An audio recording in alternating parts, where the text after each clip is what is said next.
औरत ही औरत की दुश्मन है। इस श्रृंखला की पहली कहानी में आपका स्वागत है। आज की कहानी ऑफिस में काम करने वाली दो जवान, सुंदर लड़कियों की है। 24 साल की शीतल और 25 साल की महिमा बेंगलुरु की एक सॉफ्टवेयर कंपनी में काम करती थी। सुंदरता में दोनों एक से बढ़कर एक थी, गोरी और स्मार्ट। दोनों महत्वाकांक्षी थी। जिंदगी में आगे बढ़ने के लिए छत्तीसगढ़ के एक बड़े शहर बिलासपुर से कंप्यूटर साइंस में बीई उत्तीर्ण करने के बाद माँ बाप की सहमति से बेंगलुरु में जॉब करने आ गई थी। शीतल और महिमा बचपन की फ्रेंड थी और स्कूल और कॉलेज की पढ़ाई साथ में ही की थी। Compo infotech Pvt limited company में दोनों ने इंटरव्यू दिया। दोनों का सिलेक्शन हो जाता है। सैलरी 30,000 पर मंथ थी। बंगलुरु में कंपनी के नजदीक वाली कॉलोनी में दोनों पेइंग गेस्ट बनकर एक ही कमरे में रहती थी। सुबह 8 बजे घर से निकलती और लौटकर रात को 8 बजे तक आया करती थी। हर संडे को अपने कंपनी की दूसरी सहेलियों के साथ कभी मूवी, कभी मॉल घूमने तो कभी किसी संडे को पिकनिक मनाने चली जाते। इसी तरह इनका जॉब लाइफ चल रहा था। देखते देखते 6 माह गुजर जाते हैं। घर वाले भी खुश थे। मना करने के बाद भी पिता के खाते में नियमित रूप से सैलरी मिलने के बाद पैसे भेज दिया करते थे। घर वालों ने अब इनकी शादी कराने के लिए रिश्ते देखना शुरू कर दिया था। जवान लड़की कितने दिन जॉब करेगी? 1 साल तक सब ठीक ठाक चलता रहा। इस 1 साल के दौरान महिमा ने देखा कि कंपनी का बॉस निर्भय मल्होत्रा शीतल को कुछ ज्यादा ही भाव दे रहा था।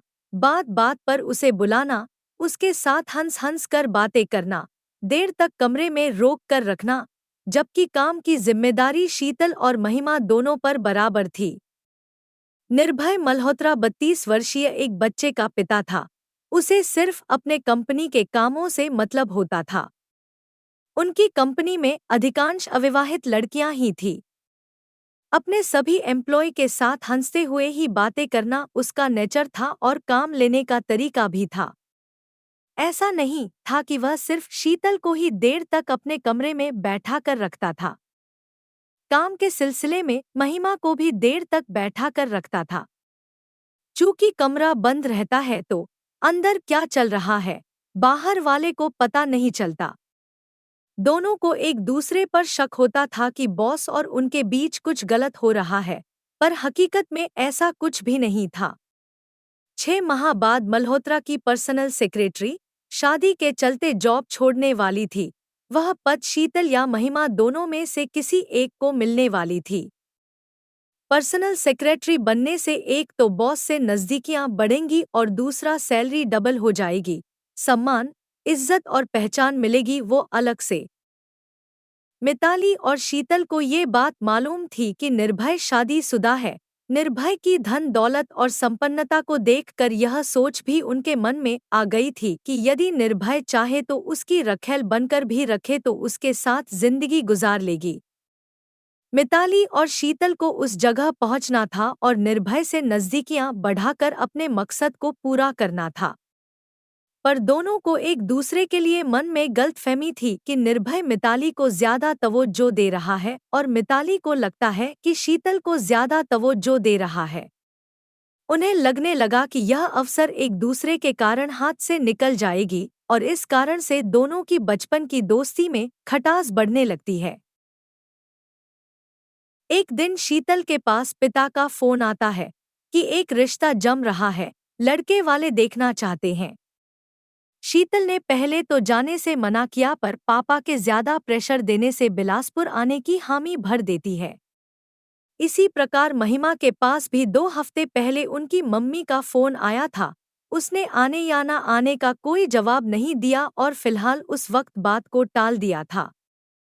दोनों सहेली आपस में इस संबंध में बात करती हैं और तय हो जाता है कि 1 हफ्ते की छुट्टी बॉस से मांग कर फ्लाइट से जाएंगे और फ्लाइट से वापस आ जाएंगे।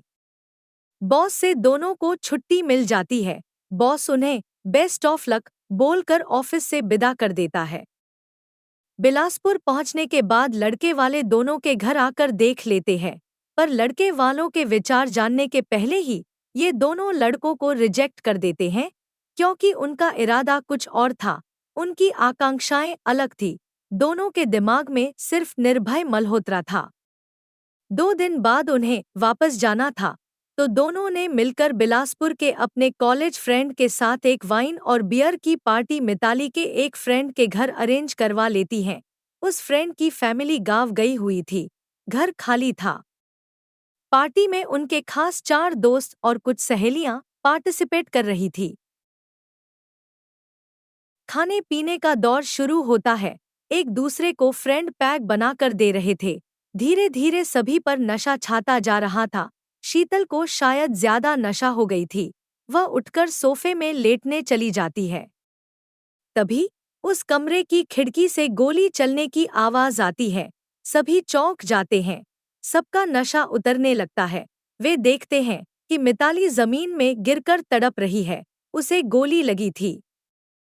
कमरे में अफरा तफरी मच जाती है। एक दोस्त बाहर जाकर देखता है, वहां कोई दिखाई नहीं देता। वह एम्बुलेंस को फोन कर देता है। एक सहेली मिताली को संभाले हुए रहती है। दूसरी सहेली शीतल को होश में लाने की कोशिश करती रहती है, पर शीतल कहाँ होश में आने वाली थी। मिताली ने तो शीतल के पैग में पॉइजन मिला दिया था। पॉइजन ने अपना काम शुरू कर दिया था। जहर ने उसकी जान को शांति से ले लिया, बिना कोई छटपटाहट के। शीतल ने मिताली को अपने रास्ते से हटाने के लिए 2 लाख रुपए देकर उसे जान से मारने की सुपारी दे दी थी। एम्बुलेंस आने के पहले ही मिताली की जान चली जाती है। इस प्रकार अपने बॉस को पाने के लिए बचपन की दोनों सहेलियां एक दूसरे को रास्ते से हटाने के चक्कर में दोनों की जान चली जाती है। दोस्तों, यह कहानी आपको कैसी लगी? कमेंट्स करके ज़रूर बताएं और मेरे इस चैनल को लाइक करें, शेयर करें और सब्सक्राइब करें। धन्यवाद।